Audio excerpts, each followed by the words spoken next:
Delegates of the Jedi Council, led by Jedi Master Dooku, met with Tor Vizsla. Jaster Mereel and Jango Fett had been invited to attend the summit, much to the dismay of Tor Vizsla, but they didn't show up. Rather than cancel the summit, Dooku and his apprentice would hear Tor Vizsla and his nephew Vizsla. Being mindful that it was unfair to allow the members of Death Watch to speak ill of the true Mandalorians, they asked for the facts only. This civil war had gone on long enough, and although Mandalorians were left to handle their own political affairs due to their own anonymity, the war had reached innocent worlds, and peace must be sought after. Today, on Star Wars Fanatic.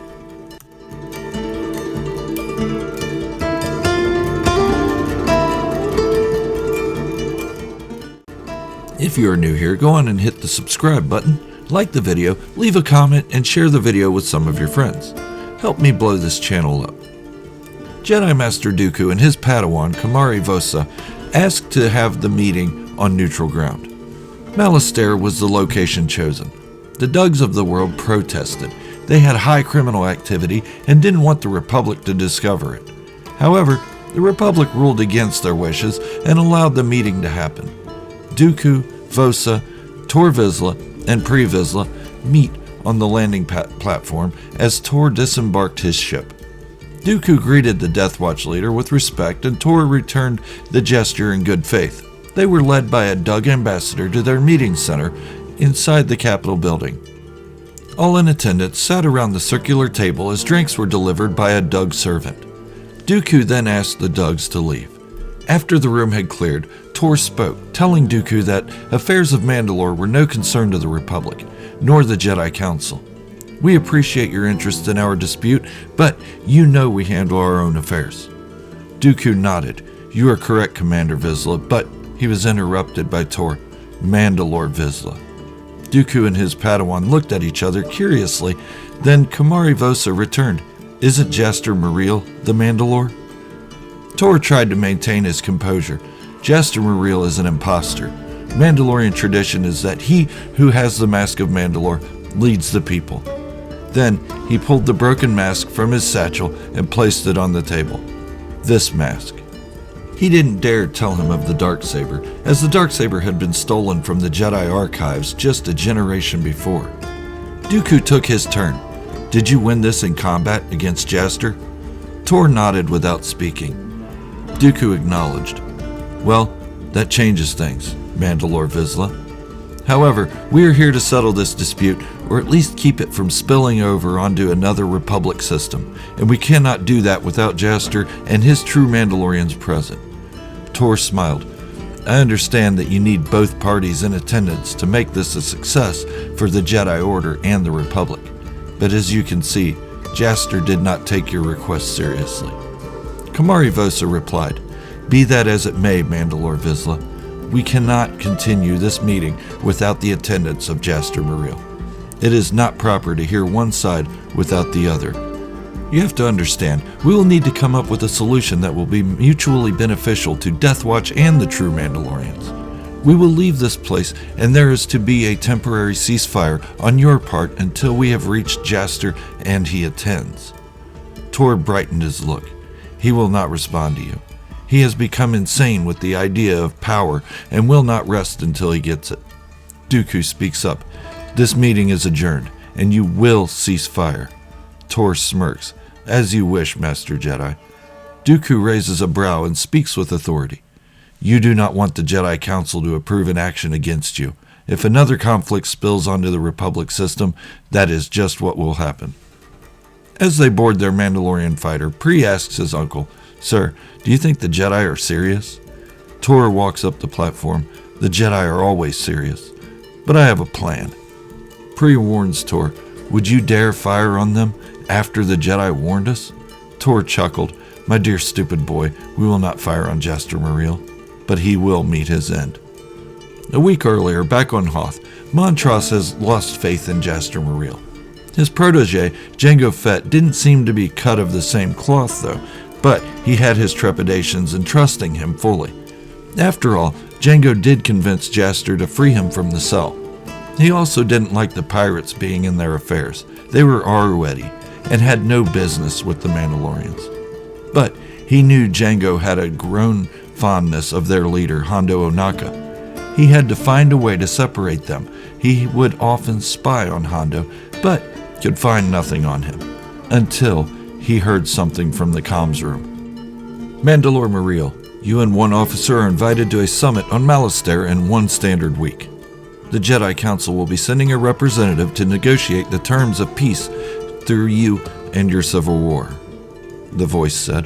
Montross then heard Hondo speak with one of his lieutenants. This message must not reach the Mandalorians. If they make peace through the Jedi, then we will be cut out of our deal. This would have enraged Montross Vizsla, but he felt the same as the Weequay pirates. He had a score to settle with his brother and needed this war to continue until he could collect. Tor had kidnapped Montross's only son and turned him into his enemy. This will not stand. But since the Jedi are involved, he won't be able to go at his brother Tor alone. He will have to play nice with Jaster, Jango, and the Weequay pirates, as much as that thought made him feel ill to his stomach. This was still the cause he believed in, even if he didn't agree with the leader all the time. He had tried everything to win his favor, but even after all this time and his loyalty, Jaster would still place him second behind the farmer's young son.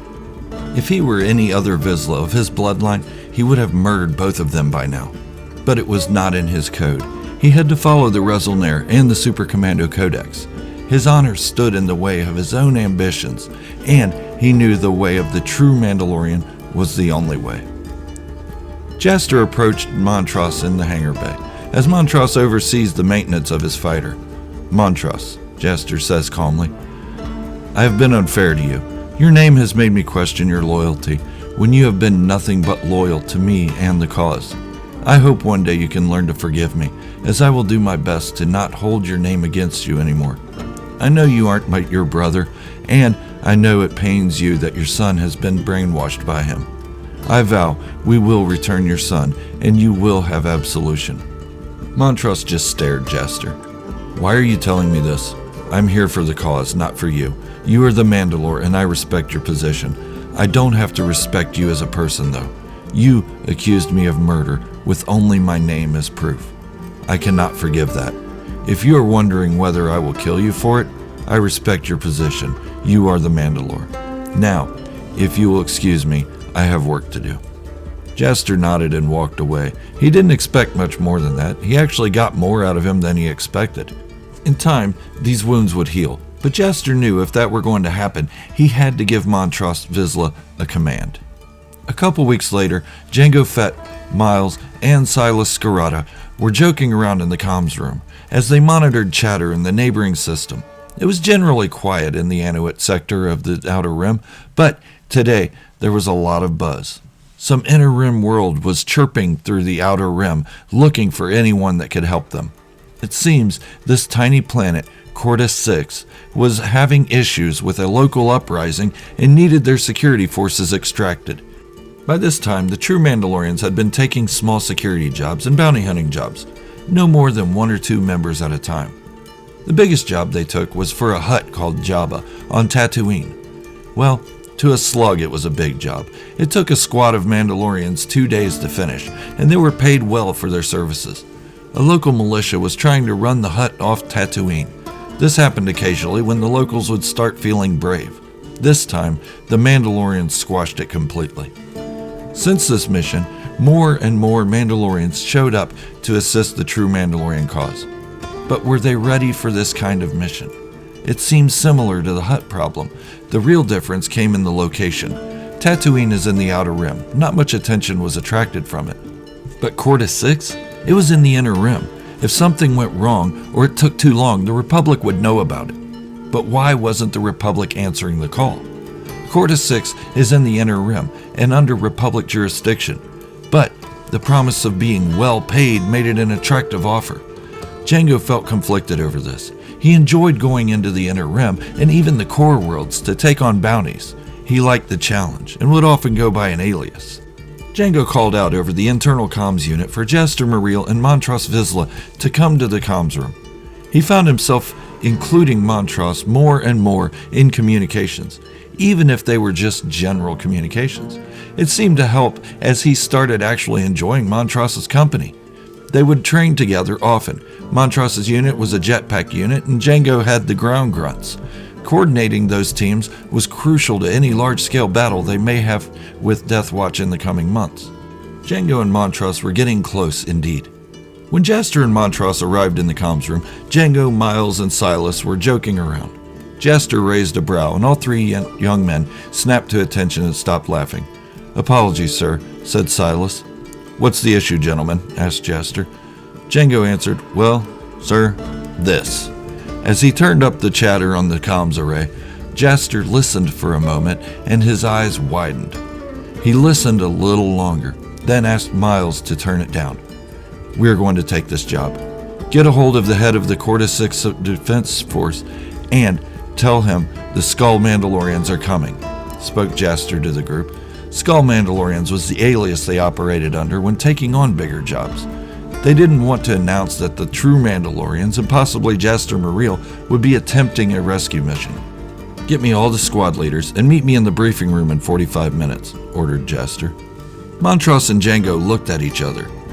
"Do you want to say it or shall I?" said Jango to Montross.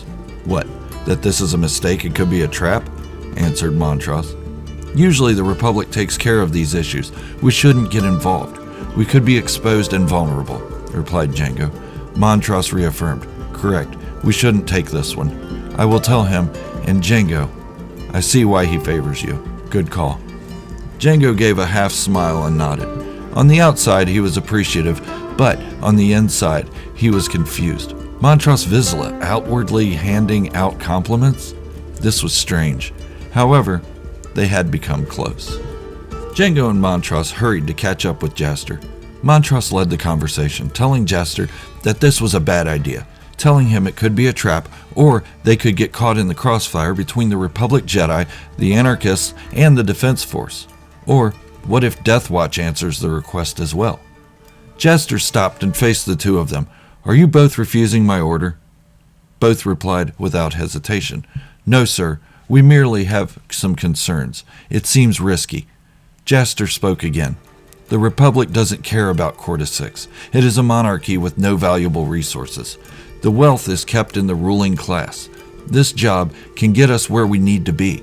It will be a quick extraction only with very little firepower necessary. The locals will see us as ghosts. Get the squad leaders and meet me in the briefing room and bring Hondo Ohnaka." Both Montross and Jango nodded and walked away. Back on Concordia, Tor smiled. They were going to take the bait. He looked at Ursa Wren and Arla Fett, contact Master Dooku, and request a meeting. Arla was still troubled. She understood what Tor had told her about her brother and knew he was sincere because of his own brother being brainwashed by Jaster as well. But she knew Jango. He wouldn't fight for a cause he didn't truly believe in.